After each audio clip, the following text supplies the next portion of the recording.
Ini maksud dengan fitnah Dajjal. Dajjal disebut dalam banyak hadis-hadis yang sahih.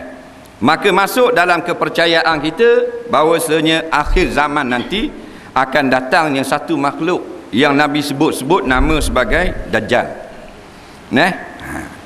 Sebelum keluarnya Dajjal, dia ada tentera-tentera Dajjal. Tentera askar Dajjal. Nampak?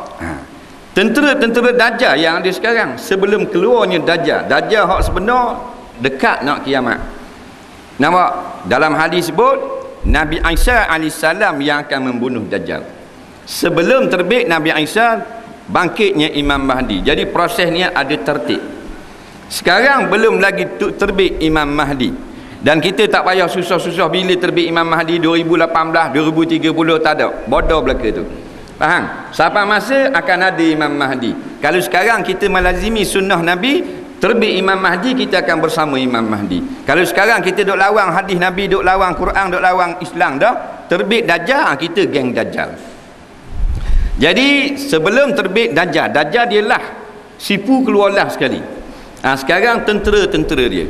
Nak kenal lagu mana tentera dia? Semua ajakkan kepada menderhaka kepada Allah adalah tentera-tentera Dajjal. Apalah pergi masjid, main pergi karaoke, awet baru ada 3 orang baru sapa. Nampak?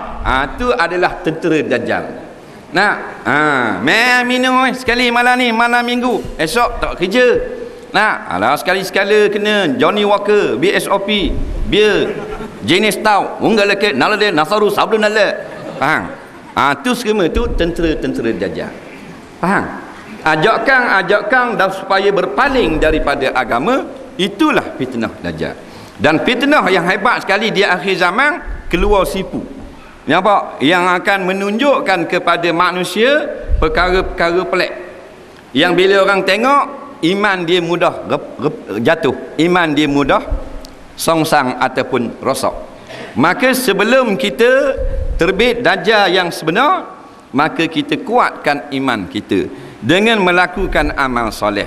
Siapa yang beramal dengan amal soleh untuk mengkuatkan iman dia, terbitlah Dajjal lagu mana pun, dia tidak akan tewas dengan fitnah Dajjal.